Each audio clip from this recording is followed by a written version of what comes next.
Artificial intelligence is everywhere. It's in your pocket, in your home, even at the grocery store. But what if AI stepped out of our devices and into our streets? What if it could reshape our cities? Picture a city where traffic glides effortlessly through intersections, where potential accidents are spotted and prevented before they occur, where floodwaters are diverted before they cause damage. Let's find out how these AI-powered smart cities are putting these solutions to the test and how they're changing our urban landscapes in real time. I'm David Hurst. This is ncIMPACT.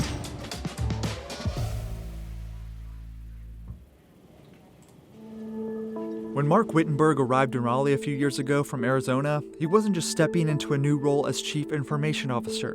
He was stepping into a city in transformation. With Raleigh being the third fastest growing city in the nation, the pressure to adapt is constant. It is really hard to keep up with everything because it is just moving so quickly. But improving a rapidly growing city isn't simple. For Mark, the first challenge was obvious: traffic. With each new development comes more vehicles, more intersections, and more potential for accidents. And there's one question that keeps Wittenberg up at night. How do you prevent accidents that haven't happened yet? We know if an accident happens, we know the state of the intersection, but we don't know if there was like a vehicle that nearly missed a pedestrian, and then what was happening at the intersection at that point in time. This is 2030. For Wittenberg and his team of innovators, the answer isn't just about adding more cameras or hiring more staff. It's about figuring out how a city can serve its citizens in the age of artificial intelligence. At the forefront of this initiative are AI-powered cameras strategically placed at key intersections throughout the city. Using artificial intelligence, they can distinguish between cars, trucks, pedestrians, and cyclists. This helps engineers spot potential dangers before accidents happen. By having these cameras, we can set certain parameters and catch areas of concern before they become a problem or a crash pattern, and maybe make changes so that we can be a little bit more proactive rather than reactive. They can use this data to not only make intersections safer, but also make them more efficient, saving time for drivers. If we make timing changes and we see 15-second reduction of delay for a mile or 2 mile section and X number of signals, if you apply that to 60,000 people, it can have a monumental impact to Raleigh commuters. But Jed thinks there's one more benefit. It could be saving taxpayer money. If we can improve the efficiency of a traffic signal, the city wouldn't necessarily have to consider doing a road widening or a capital improvement project, which is significantly more impactful to the people that live along it, costs a lot more, could be a bond. Takes a whole lot longer too. Correct. It was during Hurricane Florence when Kelly Daniel, watching the traffic cameras from the Emergency Operations Center, discovered something unexpected. Those same AI-powered cameras helping manage traffic could be the key to predicting and preventing devastating floods before they happen. While Raleigh's storm gauges were already monitoring flood levels, combining them with AI analysis of camera feeds offered a new level of predictive capability. So if you're waiting till the event happens and you don't have the gauges, you don't have the software to let you know in advance to predict this stuff, and a creek starts flooding over a roadway, you know as well as I do, it doesn't take but 6 inches, maybe a foot at most, of water to wash a car down the stream, and you got potential loss of life. Walnut Creek floods, which we're giving you a live look at right now, and spills over. The system's capabilities were tested in August of 2024 when Tropical Storm Debbie approached Raleigh.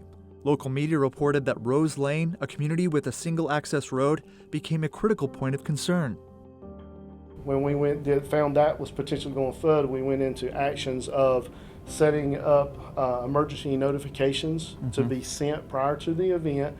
The data allowed officials to take preemptive action, including adjusting water levels at Lake Johnson. Water from the lake flows into Walnut Creek, which runs directly under Rose Lane. And we did get a little bit of flooding on Rose Lane, but nothing that would stop cars from going through. Yeah. So that was a great thing. So if we hadn't lowered it, I'm sure we would have got high enough that you couldn't drive cars through that.